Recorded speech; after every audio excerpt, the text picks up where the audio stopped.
Once upon a time in a land far, far away, there was a petite boy named Jimmy, who really forgot how to play.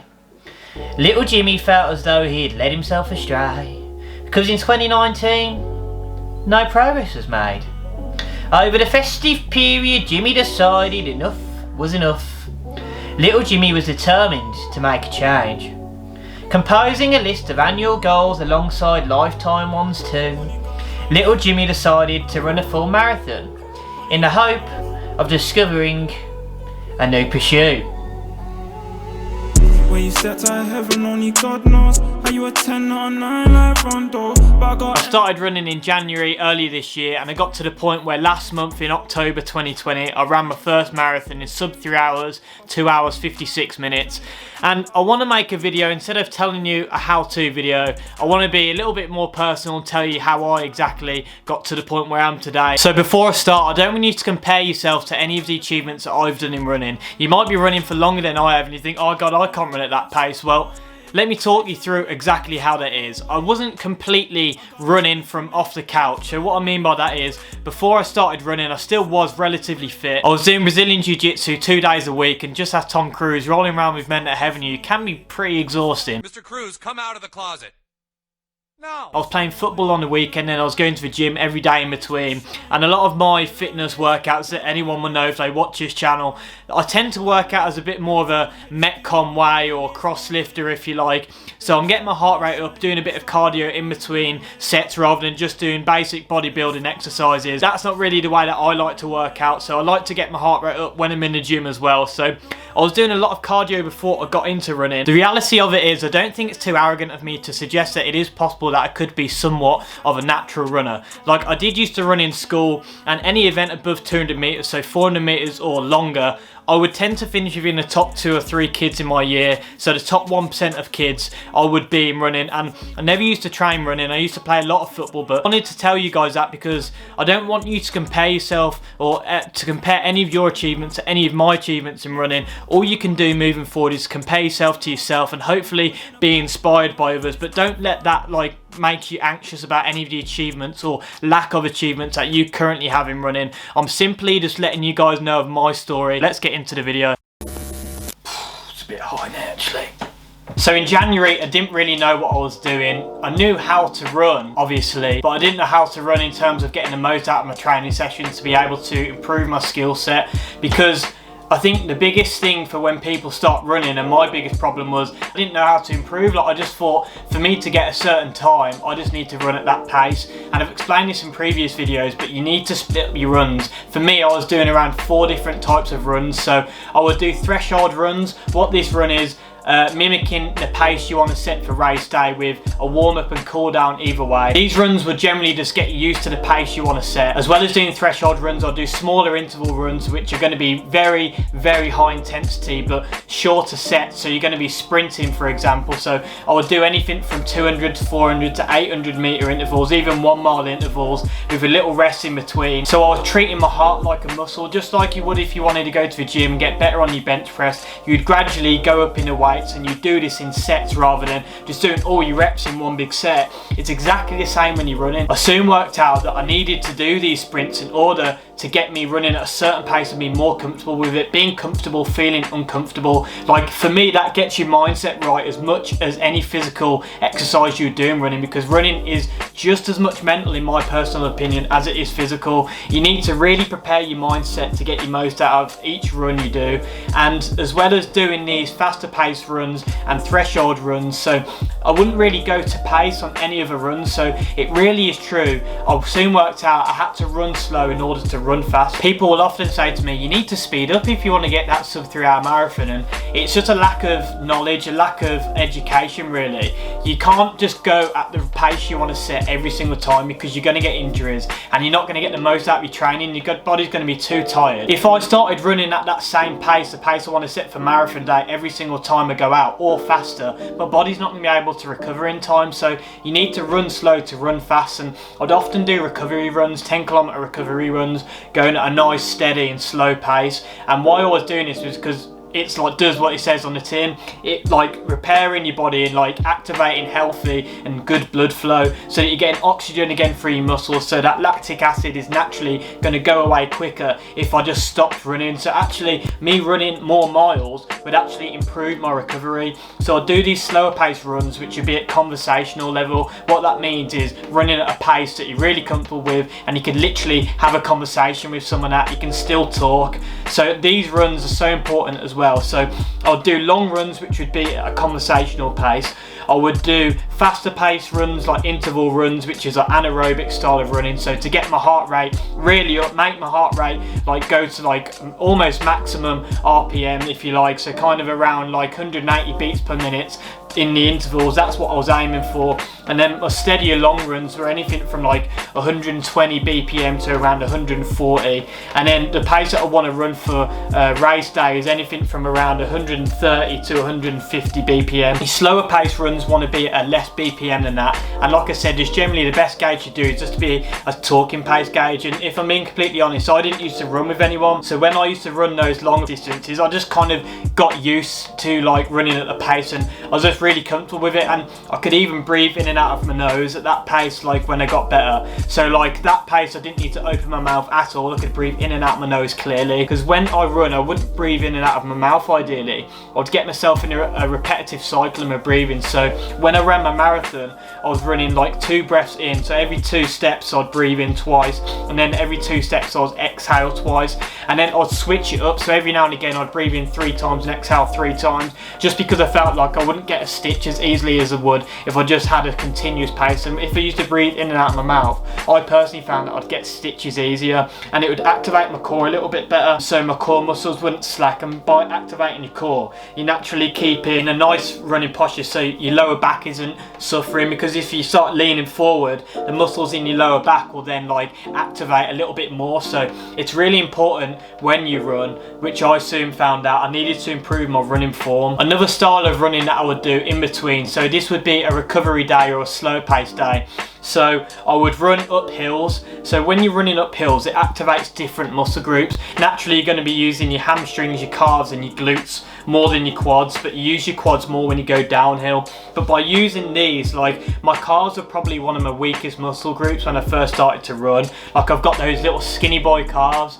And when I started going up hills, I found it really strengthened my calves, and naturally I wouldn't get injuries as much as I would when I initially started. So to be completely honest, in 2019 I was lacking a bit of meaning in my life, so I didn't know I'd love running as much as I did. So when the initial marathon was going to come, it would just be like in my head I just thought, oh, that'll be a bucket list, so I'll tick that off and then I've done it then. But I kind of uncovered a real passion for running as I got like more and more into it. And the first marathon was scheduled for April, and obviously with coronavirus that got delayed, so that got pushed back to September, and then that got delayed to October, and then in October it got officially cancelled. So I had a long time to really like get better at running. So if you like, I almost had like a massive 10-month training camp where I was really focusing on getting my running better, and I actually felt like this was a massive blessing in disguise. Like initially I was targeting to run 3 hours 15 minutes in Paris in April. I wouldn't have been able to do that though, because I had a bad runner's knee probably about 6 weeks before the race, and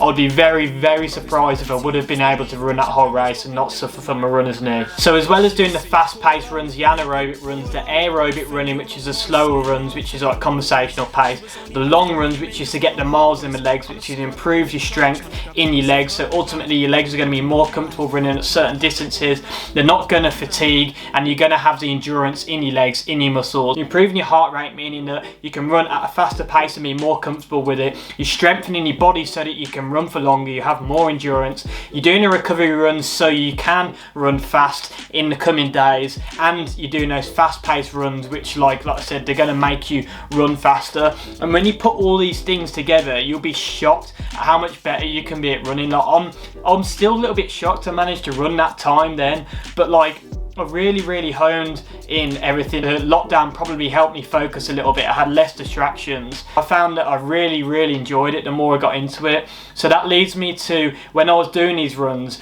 I used to just do these runs and it would just kind of be like I didn't have a training plan. I'd just go back to like the one day and then I'd be like, oh okay, I need to do a faster pace run today. But the problem I had with that, I personally found that I was more likely to procrastinate the faster paced runs, because the faster paced runs are the most uncomfortable runs, but they're actually the ones I enjoy the most when I start doing them as well. So I gradually built up to running around 55 miles a week at 85 kilometers a week, which was my peak week. So I'll show you an example of my peak week now. As you can see, I have 2 faster paced runs, which would be 2 threshold runs. As well as the threshold runs, I would have 1 run which would be a fast paced run, which would be an anaerobic run, which is what you're going to be doing in sets. These are your fastest paced runs. As well as that, I'll have a couple of recovery runs. One of these recovery runs might be hill runs, and then I would do 1 long run on the weekend as well. So when I had this training plan, I found that I stopped procrastinating on the faster paced runs, because I have that little voice in my head, the inner bitch, that always wants to just chill. No, you can have a day off today. And that same voice would be the voice that would say, oh, you can just do your faster paced run tomorrow. But the recovery runs are so important to have a recovery run the day after your long run, in my opinion. I just found that I recovered better rather than doing my long run as a final run of the week. When I had a long run, I used to do my long runs on Saturdays, even though most running programs says to do the long runs on Sundays and give yourself Monday off. What I personally preferred, after a bit of trial and error, I preferred doing my long runs on Saturdays and then give myself a nice and easy 10 kilometer like aerobic run at conversational pace, which is just aimed as a recovery run the following day. I just found this really helped like activate healthy blood flow in my muscles, getting rid of the lactic acid, and it was like a little shake off run. And I found like doing this as well with all the stretching that I was doing, so different styles of stretching that I'd do before my running. I would static stretch after my run, and then I'd do like a warm up before my run, like a mobility warm up if you like, where I would be in a foam roller or doing just like general like dynamic stretches before I go out in the run rather than doing static stretches.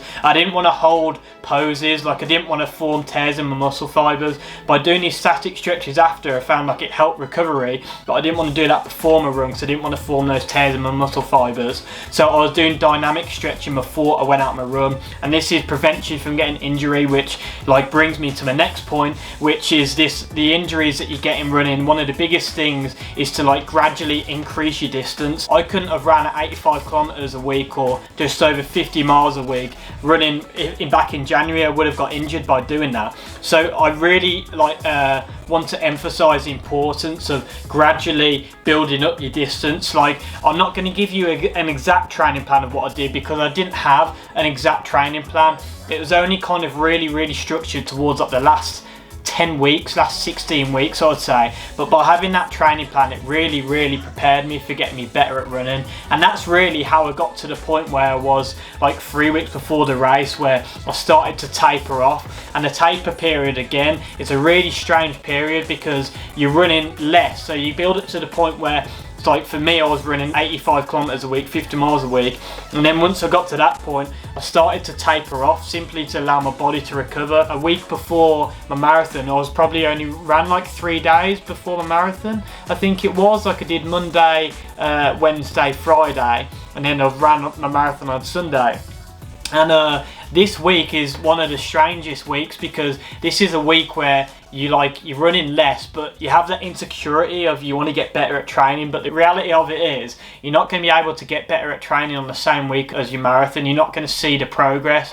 Like I think someone said around 3 weeks, like that's when you start seeing the progress of doing like your faster paced runs. But obviously if you keep doing it, you're going to be getting better all the time.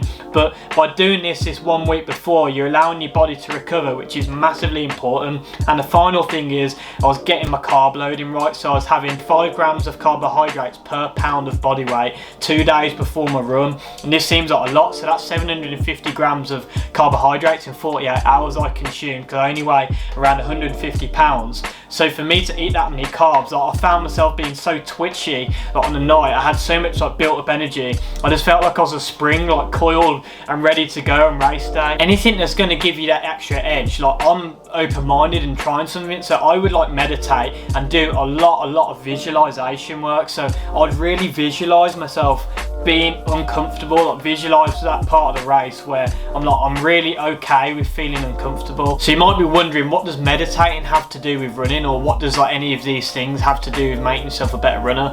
And I'm a big believer in meditating because I believe it helps you understand your mind better, not control your mind, because your mind's very difficult to control. The way I've heard it explained before is your mind's kind of like surfing, and your mind's going to have these waves that like nothing, you can't control where the waves come from, but you've just got to go with the flow of it and understand that when they do come, you've just got to adapt to it. In running, you get those parts of the race where your mind like you really struggle with, but when you can no longer like let that slow you down, you're like, oh okay, I'm starting to feel like sore here, or I'm starting to like feel my legs starting to get heavy, but you like intellectually understand that this is only your mind sending signals around your body because it feels like it's threatened, but you can actually go much further than that point.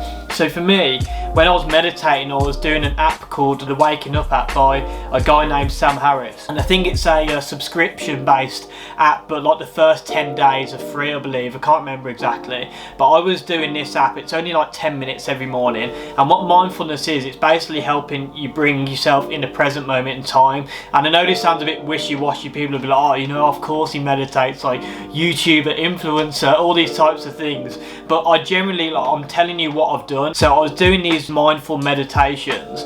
So what they were doing, like anything from like sound, you're listening to like birds, or it can be anything like man-made sounds. Like the thing is, like I was saying with waves, you can't control where they come from. So if you're listening to like, there happens to be builders next door and scaffolding, you're acknowledging that they're building and you can hear these noises, and that's naturally bringing you into the present moment in time, so you don't get any of these like anxieties, and you don't get like feeling overwhelmed. And for me, that really resonated with my running, because those times in the race where I was feeling uncomfortable, I was like, oh okay, I appreciate I'm feeling uncomfortable, but I realised like this doesn't have to dictate my performance, if that makes sense. So like one guy like David Goggins, I speak about a lot, he says things like he believes that your mind quits around 40% sooner than what your body can actually perform. And obviously that's like a random number to throw out there, but like that is something I probably would believe in. And another guy, Ross Edgley, the guy who swam around Great Britain, he basically says like a similar kind of thing, where your mind can go so much further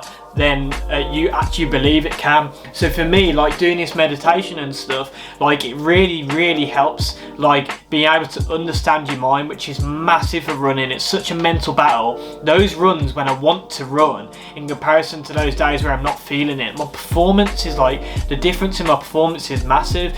And another thing as well about the mind, like the first guy to ever break the 4-minute mile, Sir Roger Bannister, he broke the sub 4-minute mile, where people were trying to do this for years. So just to put that in context, that's 60 seconds around 400 meters. So around the whole athletics track, you've got to do that in 60 seconds 4 times in a row. 60 seconds under, that's 15 seconds 100 meters. So that's like that pace is insane. But when Roger Bannister broke that, people were trying to break that for years, but no one really thought, like people said, like, I don't think it's humanly possible. And now so many people have done that, and soon as Sir Roger Bannister broke the 4-minute mile, like 7 people broke it within the next year. And that's like because basically people started to realise, okay, it's possible. You give yourselves that new gear. I'm not saying like I have a completely unbreakable mind, because that's bullshit. I completely don't. Like I hurt, and sometimes my mind gets better of me. I'm not trying to say like I'm this really hard person, but I'm definitely like open-minded, and I'm eager to understand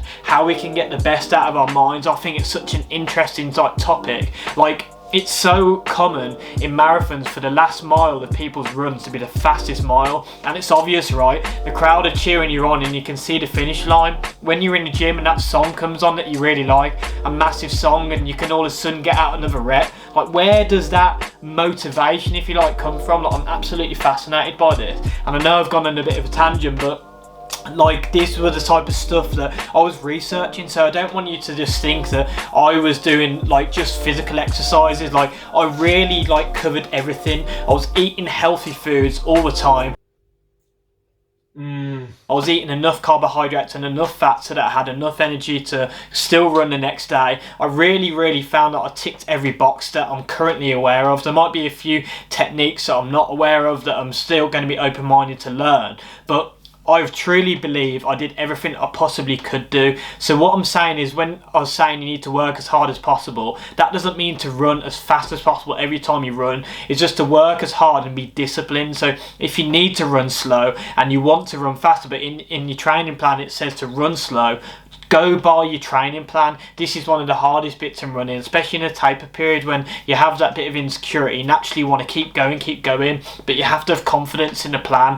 Been grinding for mama and papa, bro. Can't wait till we see us some proper dough. Some hunchos, they keep it 100, no. Fake ones around me want money like Saudi.